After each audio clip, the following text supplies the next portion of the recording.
এই আজকের স্ট্যাটাসের মধ্যে দিয়ে আপনি এই এই এই জারজটার আরেকটা পরিচয় পাওয়া গেলে, এটা শুধু আমি তো একদিন দুর্গন্ধ বলতাম, এখন একে পাকিস্তানি জারজ সন্তান বলা ছাড়া এদের কোনো উপায় নেই আর কি।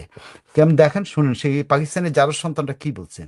এটা আমি নিশ্চিত। 100 ভাগ কনফার্ম এই এই বদমাইশটার বাবা কোলাবোরেটর ছিল।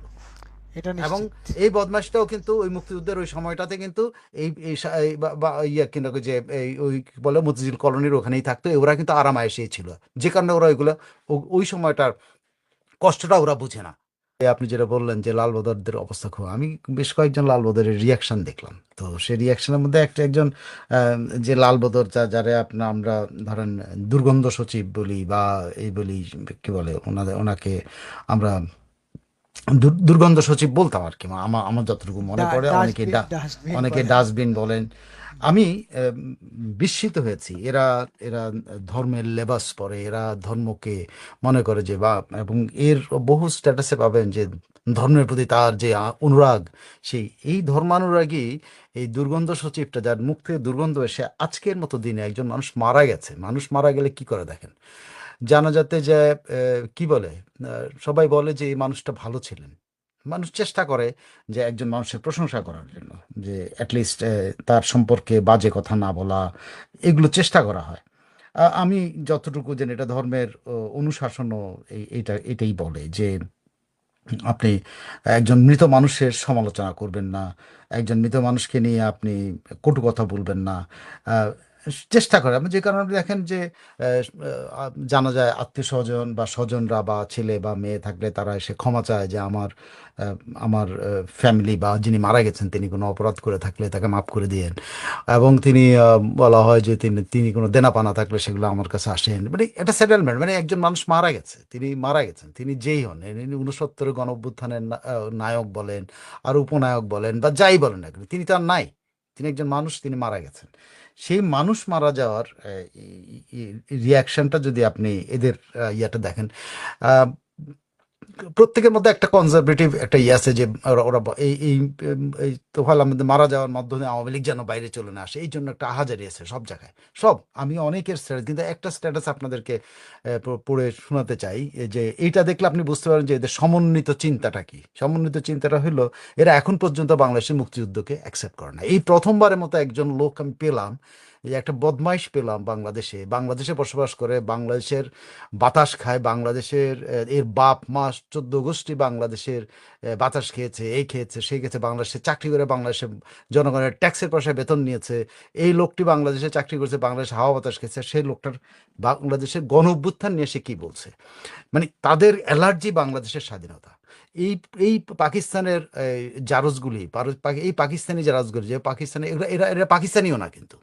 এটা যদি পাকিস্তানি হইতো একটা কথা ছিল যে হ্যাঁ পাকিস্তানি, আমরা পাকিস্তানি কিন্তু এগুলো পাকিস্তানের জারজ সন্তান যাদেরকে আমরা চিনতাম না। এর এই আজকের স্ট্যাটাসের মধ্যে দিয়ে আপনি এই এই জারজটার আরেকটা পরিচয় পাওয়া গেলে, এটা শুধু আমি তো একদিন দুর্গন্ধ বলতাম, এখন একে পাকিস্তানি জারজ সন্তান বলা ছাড়া এদের কোনো উপায় নেই আর কি। কেমন দেখেন, শুনুন সেই পাকিস্তানি জারজ সন্তানটা কি বলছেন।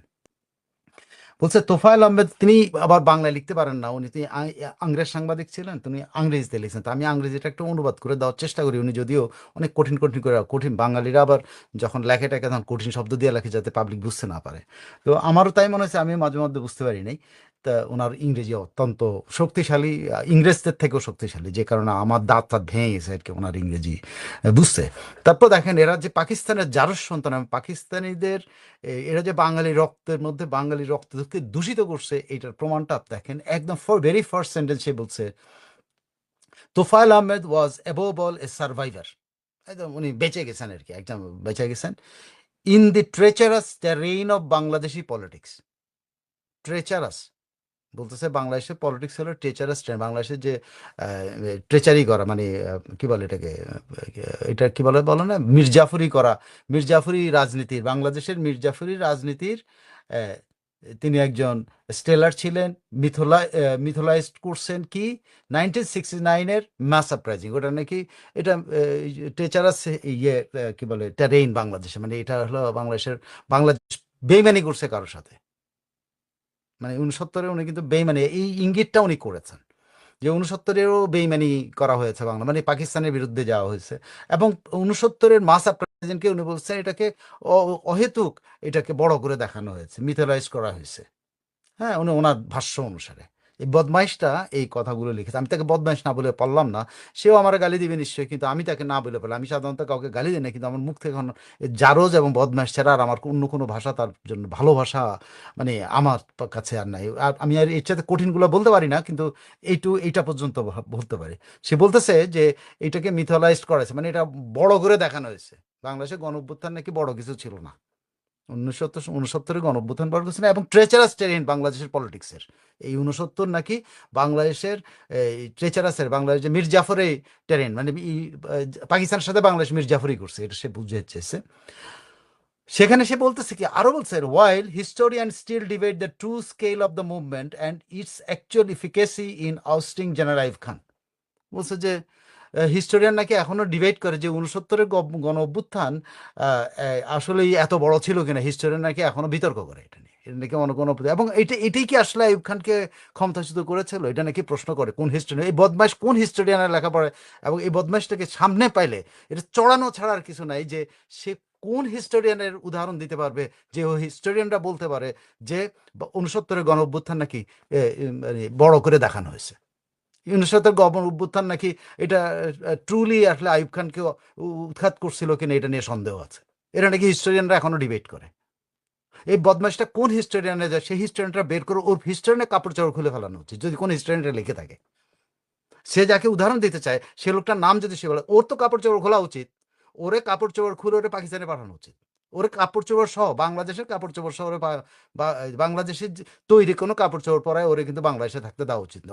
ওরে কাপড় চোপড় খুলে বাংলাদেশের যা কিছু আছে ওটা রেখে দিয়ে ওরে পাকিস্তানের বিমানে করেও না, পাকিস্তানি ইন্টারন্যাশনাল এই যে এয়ারলাইন্স আছে ওইটার প্লেনে করে তার উঠায় দেওয়া হচ্ছে। এই বদমাইশ বাংলাদেশের গণ অভ্যুত্থানকে কোশ্চেন করেছে, তোফায়েল আহমেদকে কোশ্চেন করার ব্যাপার না। তোফায়েল আহমেদ উনি বলছেন যে এটা তেমন কোনো ব্যাপারই না সে একটা। এবং 69-এর গণ অভ্যুত্থান নাকি বাংলাদেশের ট্রেচারাস ট্রেন, পলিটিক্সের ট্রেচারাস ট্রেন সে বলছে। এবং আবার বলছে এটা কোনো বড় কিছু না, এটাকে হিস্টোরিয়ানরা এখন ডিবেট করে এটা আসলে অত বড় কিছু ছিল কিনা, এবং এই আন্দোলনের মাধ্যমে কি আসলে এই আইয়ুব খান পদচ্যুত হয়েছিল। ভাই কোন হিস্টোরিয়ান, কোন হিস্টোরিয়ান পৃথিবীতে আছে, ও তো কোন হিস্টোরিয়ান উদাহরণ দেয় আমি জানি না। আমি এখন পর্যন্ত যতটুকু আমি দেখেছি, যতটুকু আমার জীবনে যতটুকু দেখা হচ্ছে, আমি অনেক কিছুই দেখি না, হয়তো 10% দেখি। সেই 10%-এর মধ্যে আমি একজন হিস্টোরিয়ান আমি পাই নাই যে হিস্টোরিয়ান প্রশ্ন করেছে যে 69-এ গণ অভ্যুত্থান ছিল একটা সাধারণ বিষয়। ওই একজন হিস্টোরিয়ান প্রশ্ন করেছে 69-এর গণ অভ্যুত্থানের কারণে আইয়ুব খান পদত্যাগ করেনি। আমি এটা শুনি নাই, আর পড়িও নাই কোনোদিন। কিন্তু এই বদমাইশটা কোথা থেকে জানো যে, এবং ওদের পাকিস্তানি বাপদাদারা, পাকিস্তানি বাপদাদারা, ওর আসল বাপমাকে আমি এটা নিয়ে যথেষ্ট এখন সন্দেহ আছে, এর আসল বাপমা আসলে বাঙালি কিনা, এবং এই বাপমার আসলে সে সন্তান কিনা। কেন এই বাপমাও যদি বেঁচে থাকতো এরে কিন্তু এখন ত্যায্য করার মতো অবস্থা, কিন্তু বাপমা কিন্তু লজ্জা পাইতো যে আমার সন্তান এই কথাবার্তা বলে। যে বাবা বাংলাদেশ স্বাধীন হওয়ার পর বাংলাদেশে চাকরি করে খাওয়ায়া দাওয়ায় এরে বড় করছে, এর গায়ে মাংস ফ্রকচুর, এর লেখাপড়া করেছে, বাংলাদেশের প্রাইমারি স্কুলে লেখাপড়া করছে, বাংলাদেশের হাই স্কুলে লেখাপড়া করছে, বাংলাদেশের ইউনিভার্সিটিতে পড়াশোনা করছে, বাংলাদেশের মানুষের টাকায় ট্যাক্সের পয়সায় বদমাইশ পড়াশোনা করছে, এবং বাংলাদেশে সে অবস্থান করে বাংলাদেশে থেকে সে বিভিন্ন পত্রিকায় চাকরি করছে বা এজেন্সিতে চাকরি করছে বাংলাদেশে বসে। এই বদমাশটারে পাকিস্তান পাঠানো উচিত। আমি মনে করি এই বদমাশটারে খুঁজে বাইর করে, যেখানে আছে খুঁজে বাইর করা, ওর পিঠার চামড়া উঠায় ফেলানো উচিত, যে বাংলাদেশের গণ অভ্যুত্থানকে নিয়ে কোশ্চেন করে। বাংলাদেশের তোফায়েল আহমেদের নিয়ে কোশ্চেন করতে চাইছে, তোফায়েল আহমেদের নিয়ে, কিন্তু বাংলাদেশের গণ অভ্যুত্থান 69-এর গণ অভ্যুত্থান নিয়ে কোশ্চেন করে। সে 69-এর গণ অভ্যুত্থানকে সে করছে। তারপরে সে যেটা বলছে ইতিহাসের এই ডিবেটগুলো থাকতে পারে, যেটা সে বলছে যে সেখানে কি বলে, এটা অনেকেই বলে যে রক্ষী বাহিনী গঠন করা হয়েছিল, নটোরিয়াস রক্ষী বাহিনী গঠন করেছেন। রক্ষী বাহিনী নটোরিয়াস কি নটোরিয়াস না, এটা ইতিহাস অনেক কিছু করবে, সেটা তার ব্যাপার। সে বলতে তার একটা হোলসেল কথা, সে নিজে বলতেছে যে রক্ষী বাহিনীকে হোলসেল স্লটার করছে পুরা বাংলাদেশের মানুষের উপরে। বিশেষ করে জাসদের লোকরাও কিন্তু এই কথাগুলো অত ওইভাবে বলে না, এখন আর বলে না। ঠিক আছে। হ্যাঁ, তারপরে সে বলতে চাচ্ছে সে নাকি তোফায়েল আহমেদ নাকি 1970-এর পরে নাকি পলিটিক্সে রিহ্যাবিলিটেট হয়েছে। সে বলতে চাইছে তারে নাকি কোন অথর বলছে, ইন্ডিয়ান অথর, সে নামটাও কিন্তু উল্লেখ করেনি। কোন ইন্ডিয়ান অথর এই বদমাইশটার কাছে বলছে এই ইন্ডিয়ান অথরদের সাথে ওনার খুব খাতির আছে। কোন ইন্ডিয়ান অথরের সাথে ওনার খাতির আছে আমার যথেষ্ট সন্দেহ। এর সাথে কোনো কোনো ওইখানে ওই যে ইয়ের কি বলে ওই যে কি বলে ওই যে বলো না চটি পুস্তকের কোনো অথরের সাথে হয়তো দেখা হয়ে থাকতে পারে। সেই ইন্ডিয়ান অথর নাকি তাকে বলছে যে কি তার বলছে যে তাকে কি বলে, দাঁড়ান, ইন্ডিয়ান অথর তাকে বলছে যে তাকে নাকি সার্পেন্ট ইন দ্য গ্রাস, মানে ঘাসের নিচে যে পোকামাকড় থাকে তাকে বা আপনি যে সাপ খোপ খোপ থাকে, এই সার্পেন্ট তাকে নাকি ঘাসের নিচে লুকিয়ে থাকা সাপ উল্লেখ করছে সে নাকি, সে নিজে থেকেই বলছে। হ্যাঁ, যে তাকে এটা উল্লেখ করছে। হ্যাঁ, তোফায়েল আহমেদের 1975-এর ভূমিকা নিয়ে অনেকে অনেক প্রশ্ন করেছে, অনেকে এটা নিয়ে তোফায়েল আহমেদ নিজে উত্তর দিয়েছেন অনেক কিছু, কিন্তু ইনি বলছেন তাকে কি ইন্ডিয়ান আথর বলছে যে তিনি এই যে 75-এর কিলিংয়ের সাথে তার জড়িত থাকার, এবং সে সার্পেন্ট ইন দ্য গ্রাস ছিল। কোন ইন্ডিয়ান অথর তাকে বলছে সেটা আমি জানি না, তবে তোফায়েল আহমেদ নিয়ে এই আলোচনাগুলো অবশ্যই আছে পলিটিক্যাল অঙ্গনে, যে 1975 সালের ওনার রক্ষী বাহিনীকে মোবিলাইজ করার ব্যাপারে ওনার যে ভূমিকাটা, ব্যর্থ ভূমিকাটার জন্য কঠোর সমালোচনা করা হয়। সেরকম তো আব্দুর রাজ্জাককেও নিয়ে করা হয়, কিন্তু তাকে বঙ্গবন্ধু কিলিংয়ের সাথে বলছে জড়িত। এবং তিনি মানে আপনি যদি বলতে পারেন যে মানে পুরা পুরা তার স্ট্যাটাসটার মধ্যে, এই বদমাইশটার স্ট্যাটাসটার মধ্যে আমার সবচেয়ে খারাপ তোফায়েল আহমেদের, সে কোশ্চেন করছে, অমুক করছে, তমুক করছে, ঠিক আছে, সে করতে পারে, সে বিভিন্ন হচ্ছে রাজনৈতিক বক্তব্য, কিন্তু একজন সাংবাদিক সে কোনো এক হিস্টোরিয়ানের কোনো এক অজ্ঞাতনামা হিস্টোরিয়ানের ইয়ে দিয়ে সে মন্তব্য করতেছে। তারপরে উনি নিজে থেকে কোন হিস্টোরিয়ানরা নাকি এখন বাংলাদেশে গণ অভ্যুত্থান নিয়ে 69 গণ অভ্যুত্থান নিয়ে কেমন কোশ্চেন করে, এটা আসলে এত বড় মাপের কিছু ছিল না, এটা বাড়ায় বাড়ায় বলা হয়, যেন ওনারা তো বিশ্বাস করে বাংলাদেশে 30 লাখ লোক মারা যায়নি, তারা তারা এটা নিয়ে ডিবেট করে, এই বদমাশরাই করে।